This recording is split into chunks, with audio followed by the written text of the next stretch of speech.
So we've got this article here. This is upon special request for an old college friend of mine. She was like, "Oh, hey, I want you to react to this." And this is a story that's been going viral and blowing up. Now, I want to make this point. Here's one thing that I've been disappointed by, and it's this. So, typically when big things happen in the Christian world, there are YouTubers who will always be covering these topics, right? There was like a whole, like Mike Winger's been doing exposés on heretical churches and churches that have been committing acts of abuse. Bethel, most notably, these YouTubers have covered all of these stories. Bless God Studios, which is Ruslan, Smart Christians channel, I think has covered some of this stuff as well. But he leans more into theology than like kind of like what's been going on today. So with him, not really as surprised. But what do you mean? He really leans into viral stories, things that are really popping off online. So I was like, okay, as I'm just doing my show prep, being like, okay, here are the things I'm going to talk about on the stream. I'm like, okay, let me check and see if any of these guys have talked about this huge story with Sam Allberry. Smart Christian channels, not a single video. Again, not surprised because he focuses more on theological issues than what's going viral, but he does talk about things that are going viral sometimes. So with him, not surprised. But then we get to what do you mean? We get to what do you mean? Talking about viral stories, sure, but not a thing to say about Sam Allberry. Right? Talking about all these other people who are going viral, but not Sam Allberry. Bless God Studios, right? Ruslan, Kingstream Entertainment. Yeah, very, very cool YouTuber, by the way. So no hate to Ruslan. I'm just pointing out something that I find interesting, right? Ruslan, all these videos, a lot of them on viral things, like reacting to viral podcast clips and different things. Nothing about Sam Allberry. Now, they may react to this in due time. Let's be fair to them, right? They may react to this in due time, but I sincerely hope that we are not going to see a trend of people afraid to talk about this, either because they have a connection with Sam Allberry or because Sam Allberry is someone that they've promoted and said, hey, this person is a role model for believers who are struggling with same-sex attraction, who admit, yes, it is a sin to engage sexually with people in a homosexual context, but I also acknowledge that this is just my sexual orientation and I want to live out the gospel biblically. Sam Allberry, if you're not familiar, has long been preaching. He goes on tours, he preaches, and he speaks a lot about homosexuality. Why? It's because he is homosexual himself, and he's decided to live, or he made the decision, he professed to make the decision. We'll talk about how that's not entirely the full story in a second here, but he has been going on these different teaching tours, done these different sermons about how he has decided to be a celibate a gay Christian, right? Fully acknowledging, hey, I'm homosexual. I wasn't able to pray the gay away, but what I can do is I can walk in faithfulness to God by just deciding not to look for romantic or sexual relationships, because it'd be unfair for me to be a gay man and marry a straight woman. That'd be unfair, and it'd be sinful for me to have a gay relationship or a gay marriage. And this is a very welcome message, especially in a world that has sort of leaned into vibes theology, or sort of has been just like ignoring scriptural truth altogether and has allowed themselves to be swayed by the winds of culture. Very welcome message. But this story absolutely exploded amongst people who agreed with Sam Allberry's position and lauded him for his testimony. This is a headline from Christianity Today. Sam Allberry resigns after being disqualified from ministry by church. Sam Allberry, one of the leading apologists for the view that Christians can identify as same-sex attracted and celibate, has resigned from his position as associate pastor of Emmanuel Church, Nashville. He has been in the role since 2023, prior to his resignation, which came after he was disqualified from gospel ministry by the church elders after reportedly being in an inappropriate relationship with an adult man in 2022. The church's leadership includes Barnabas Piper, the son of John Piper. Now, this is pretty sad. It's one thing, I think, to fall into sin, right? Every Christian falls into sin here and there at the very least, but it's an entirely different thing to sort of be engaging in the same sin that you're railing against. And not just railing against, but bragging about how you've made the decision to not engage in that sin, right? It's one thing to be like, yeah, this thing is a sin and this is something that I struggle with. There are Christians who do that, and that is fair. I think that there is some risk that it can lead to some people being a little bit lackadaisical or have some malaise in their fight with that sin. But I think it's also an honest look at what sin looks like in the life of a Christian, right? Where it's like, things that are wrong, right? But you still do things that are wrong sometimes, right? I think Paul said, I think the things that I want to do, I do not do, and the things that I do not want to do, I do. I think that was probably an insinuation that there are sins that he was engaging in that he's still struggling with there in those passages. It's not the fact that he, was engaging in homosexual relationships that I think is like the biggest problem here, or homosexual relationship allegedly here, which is a problem. But the problem is that he was running around doing speaking tours, bragging about how he decided to be a celibate gay man. And not only that, but I'll say this. That's his claim to fame. I don't know if he has the same levels of leadership within various churches without him being a celibate gay man. I don't know. Like if you were to snap your fingers and turn Sam Allberry straight and have him have always been straight for the entirety of his life, I don't know that he gets to the same level of popularity in the Christian community, right? I just don't. And so when his entire claim to fame is being a celibate gay Christian, and then it turns out, maybe he wasn't quite so celibate, still gay though, then, that is a problem. And it's a little bit embarrassing for these Christian organizations that have supported him, right? Together for the Gospel has pulled his articles from their website. I came across another one in passing that pulled all of his articles from the website as well. Very, very unfortunate. But yeah, Protestia reports that the relationship had already ended before Allberry's appointment and that the church became aware of it in 2024, but did not believe his conduct amounted to disqualifying behavior. Oh, that makes sense. There can be cases where it's like you get a little too close to someone and then you're like, oh, you know what? This type of connection isn't right. It's tempting me to sin. It's me flirting with sin. I've got to cut this off.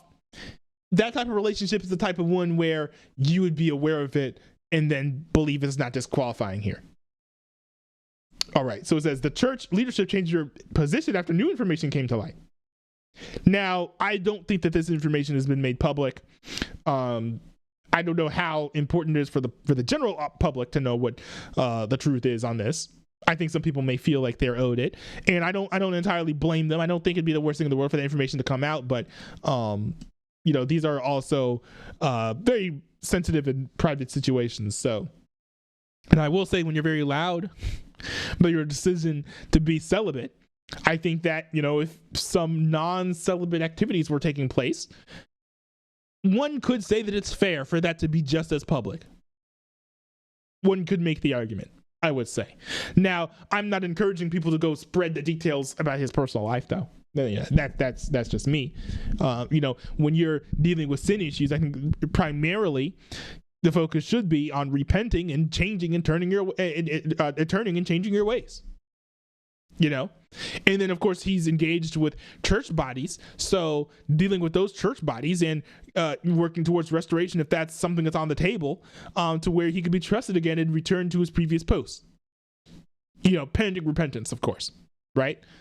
Which I am presuming that he has repented if this is the only homosexual relationship he's engaged with since he's kind of started this theological career. You know, I would hope that he's repented for sure. In a statement, the church said that his conduct had constituted a serious breach of trust and a failure to walk in a manner worthy of the gospel. The elders are unanimous in their decision that Sam is currently disqualified from gospel ministry. Sam agrees with this decision and has resigned from Emmanuel Church, they said. Yeah, there has been no protest from Sam Allberry, which I think is fair, because based on his own statements, I've sat through a few of his messages before. I'm not gay. I just went to Cedarville University. And he was a guest speaker there a few times.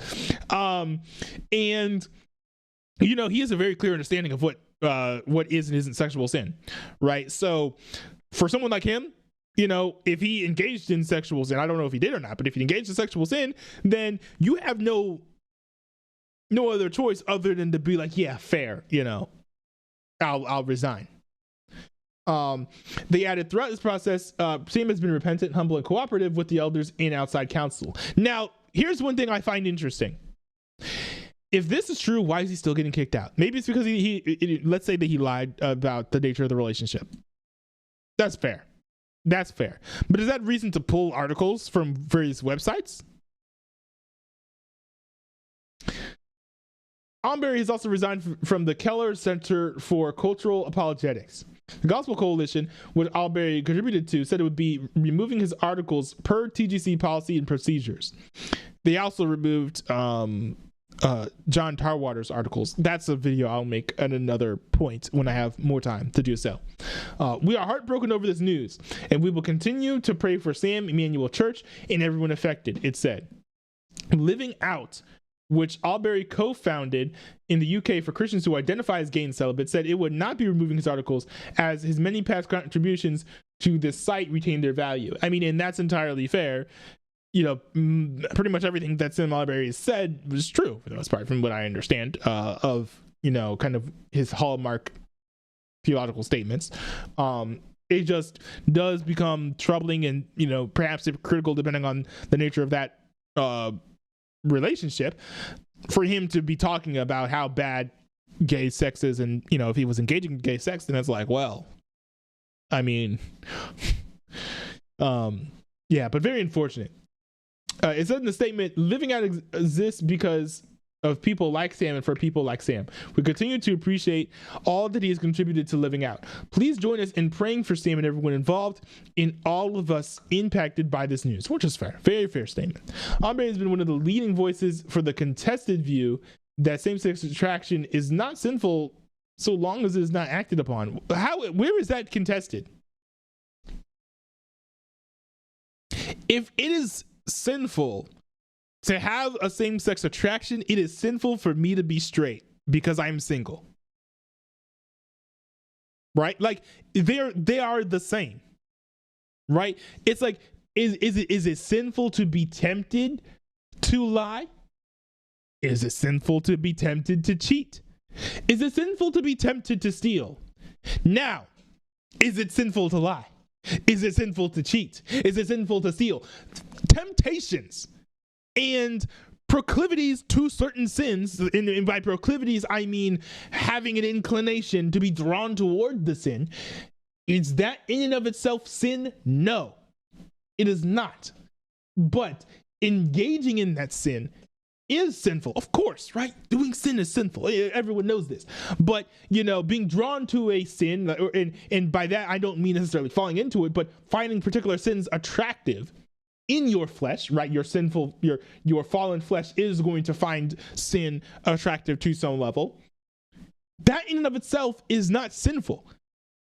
That is just a product of the fall. So I don't know who beyond Christianity Today, is saying that this is a contested view.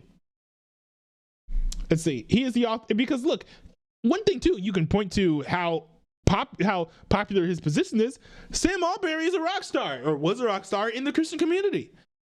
I had never heard anyone give him a word of criticism, unless we're talking about progressive Christians who are like, oh, be as gay as you want, right?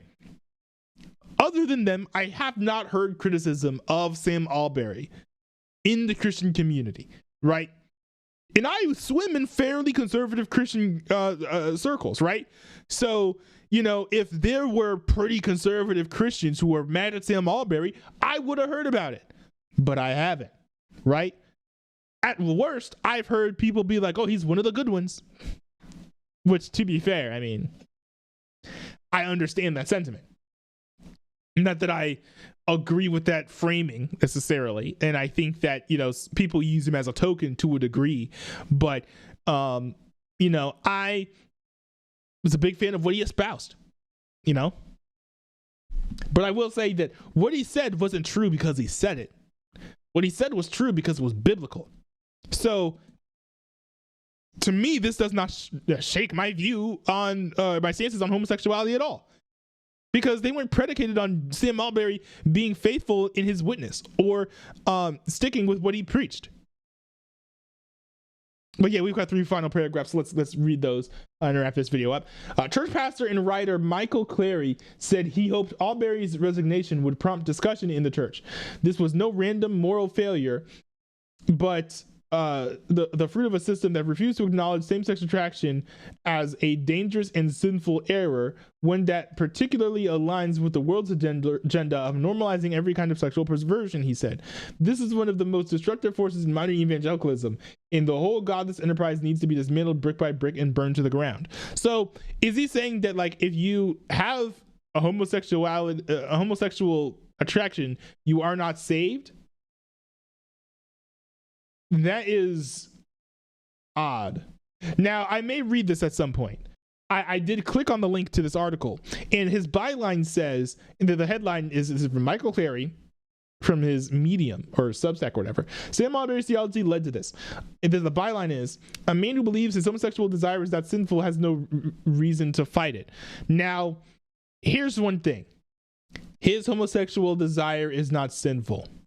It's not sinful to have a heart that can be uniquely drawn to certain sins, right? So I'm trying to think of a right way to put this, because there are two things you could extrapolate from this. This phrase could mean it's not bad to, you just like dive headfirst into homosexual desires. Homosexual desires are fine. Enjoy them, indulge in them, right? That is different than saying you can have an attraction and, not being able to change that, just decide to be celibate. Two very different things. And from hearing Sam Allberry's messages, he was not preaching the former, he was preaching the latter. So I don't know how good that article is. It looks really lengthy. But, from my understanding, Sam Allberry was preaching a very biblical view of Christian sexuality and Christian sex ethic.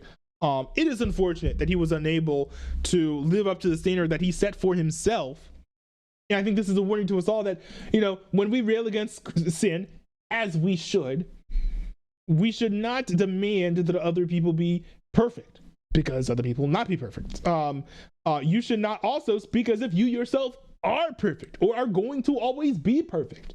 Because Lord willing, I would love to be perfect in when it comes to all types of sexual sins. But that doesn't mean that I am going to be perfect, even if I'm in a good place right now. Where it's like, oh, you know what? Checking myself, I haven't fallen too deeply into this sin or that sin. That doesn't mean that will always be the case, and so you can't speak in a way where it's like, oh, I'm just going to be flawless, right? So that is the one lesson that I think all Christians should be learning from this situation.